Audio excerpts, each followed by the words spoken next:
Napakatapang ng player na to mga boss. First time ko lamang makita ng isang NBA player ay ginawa ito sa isang referee. Grabe mga boss, ito na atang isa sa mga pinaka-wild na nangyari ngayong araw dito sa NBA. Ito kasing si Fred VanVleet mga boss, dinuro ang official at pinagmumura pa. Hindi lang yan mga boss, etong si Dillon Brooks ay nasangkot din dito sa gulo sa naging laban ng Houston Rockets.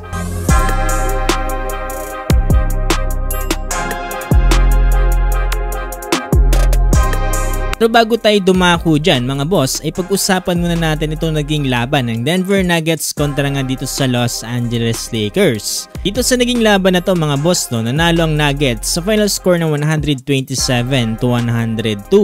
Dito ay nanguna nga si Nikola Jokic na kung saan nakapagtala ng 34 points, 13 rebounds, and 8 assists. Kamuntikan pa mga boss mag triple-double. Samantalang dito naman sa Los Angeles Lakers ay nanguna itong si Austin Reeves with 19 points na sinusundan ni LeBron James with 18 points. Dito nga sa naging laban na to mga boss, ang angas ni Russell Westbrook talagang gustong gumanti dito sa kanyang former team. Parang may lihim na galit mga boss Pero ang isa talaga sa mga nagpaaray ngayon dito para sa Los Angeles Lakers mga boss ay yung kanilang 3-point percentage dahil 36% lamang sila compare dito sa 50% ng Denver Nuggets. Sabi natin na talagang off night yung nangyari dito para sa LA dahil kahit mismo yung field goal percentage ng Nuggets ay napakataas mga boss 61% compare sa 44% lamang ng Lakers. Dahil nga dyan mga boss ay 1 out of 13 na nga dito ang Los Angeles Lakers sa last 14 games kontra nga dito sa Denver Nuggets. Grabe din yung mga boss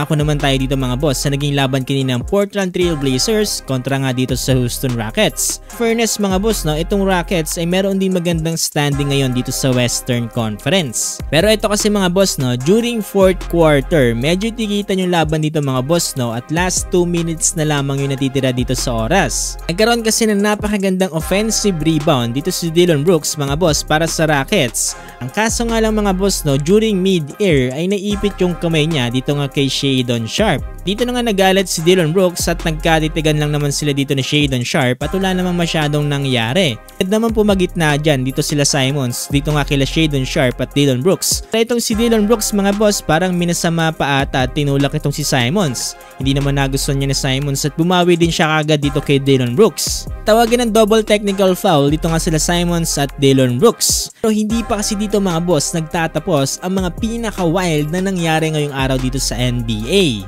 Fourth quarter na rin to mga boss at ilang segundo na lang yung natitira dito sa oras. Pero itong si Fred VanVleet mga boss parang napuno na nga dito sa referee. Una kasi mga boss ay hindi siya tinawagan dito sa kanyang tira ng foul at para sana sa 2 free throw chances. Mga boss kahit masama ng loob dyan ni Fred VanVleet ay pinalagpas niya na lang ito. Siguro dahil dala na lang din sa emosyon mga boss dahil doon sa no call foul ng referee, natawagan pa ng offensive foul dito si Fred VanVleet. Dahil nga dyan mga boss mukhang napuno na itong si Fred VanVleet, dito na nga nag-init ng ulo niya sa mga referee. Paano ba naman kasi mga boss pinagduduro niya to mga boss, talagang dumikit yung daliri niya sa ulo ng referee at pinagmumura pa to. Grabe mga boss, katakot-takot na fine ang mangyayari dito kay Fred VanVleet. Abangan na lang natin yan sa mga susunod na araw. Nga para sa naging laban na to mga boss talo ang Houston Rockets sa final score na 104-98. Grabe ang iinit ng ulo ng mga players ngayon.